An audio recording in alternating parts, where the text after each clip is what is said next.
Hi there and welcome back to the allotment.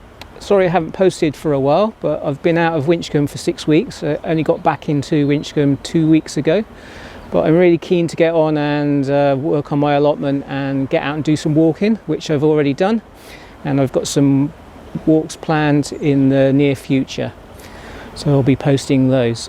So as you can see, winter is almost over here on the allotment. It's very boggy, but there are signs of winter being over. The daffodils are starting to come up. We've got some nice snowdrops there, and the rhubarb is also coming up, as you can see. I've also been shopping, got my new potatoes, second earlies, some onions, red and white, and also some broad beans that I'll be sowing in March. Since I got back, I've started on the onion beds, managed to weed them and dig them over. I've got that one down there and another one up here. Another couple of days and then I'll rake out the beds and add some chicken manure, and then they'll be ready for planting out the onion sets in the beginning of March, I guess. Yes. This bed here I've also cleaned all the weeds off, and that's ready for my early potatoes. Asparagus isn't really doing too much. Over here we've got some leeks. Managed to have a couple of meals off of those since we've been back, so that's been quite nice, and a few more meals off those I guess as well. The garlic has been doing pretty well while I've been away. It's just been overwintering there, and got another patch over here. They're also doing pretty well, and they'll get a feed in March.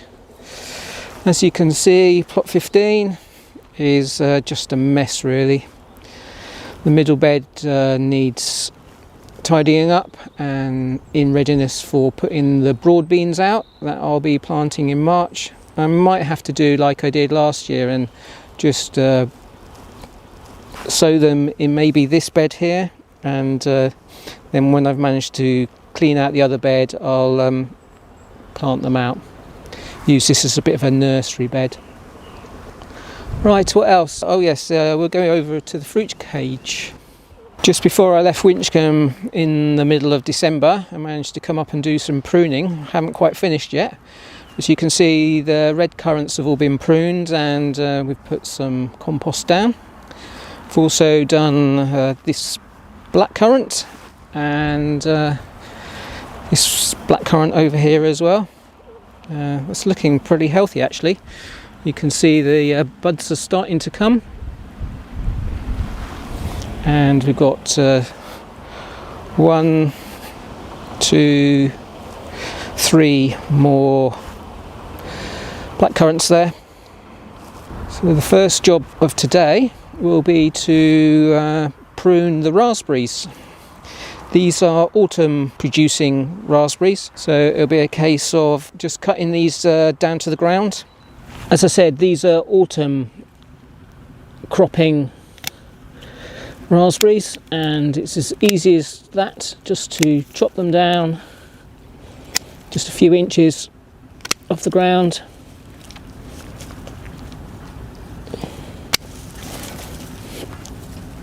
There you go, all done, and then I'll just put some compost around that, give them a bit of a feed. This gooseberry bush also needs pruning at this time of year, so what am I looking for? I'm looking for anything that's crossing that will rub and cause damage, and I can't actually see anything on there, so that all looks pretty good. And then with regard to something like this leader, you can see here, we'll just cut this back halfway, just cut it back to the bud that's just below the blade there. So as I say, I'll just cut out all the leaders, and if there's any side shoots, I cut those back to about 2 inches, like that one down there.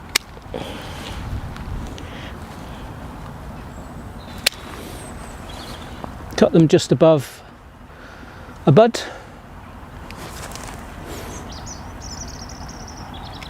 and if possible onto an outward bud as well, so that it forms more of a cup shape and has a clear middle. Well, that's how I do it anyway. Seems to work quite well. And when I've finished, I'll weed out the grass and put some compost around it. Unfortunately, rain has stopped play. Not going to be able to do any more today. As I say, I'll be out walking and doing more allotment stuff in March. So thanks for watching, and I'll see you soon.